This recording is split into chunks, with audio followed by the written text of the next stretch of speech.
The Second Battle of Tripoli Harbor was a naval action during a naval blockade which took place in Tripoli Harbor in 1804. The battle is part of the First Barbary War between forces of the United States and the forces of Tripoli. Commodore Edward Preble had assumed command of the U.S. Mediterranean Squadron in 1803.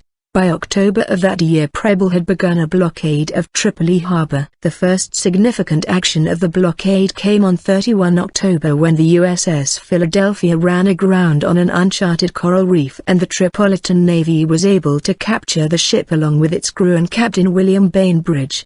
The Philadelphia was turned against the Americans and anchored in the harbor as a gun battery. On the night of the 16th of February 1804, a small contingent of U.S. Marines in a captured Tripolitan ketch rechristened USS Intrepid and led by Lieutenant Stephen Decatur, Jr. were able to deceive the guards on board the Philadelphia and float close enough to board the captured ship. Decatur's men stormed the vessel and decimated the Tripolitan sailors standing guard. To complete the daring raid, Decatur's party set fire to the Philadelphia, denying her use to the enemy. Decatur's bravery in action made him one of the first American military heroes since the Revolutionary War. The British Admiral Horatio Nelson, himself known as a man of action and bravery, is said to have called this the most bold and daring act of the age. Even Pope Pius VII stated, "The United States, though in their infancy, have done more to humble the anti-Christian barbarians on the African coast than all the European states had done." Battle. Preble attacked Tripoli outright on the 14th of July 1804 in a series of inconclusive battles,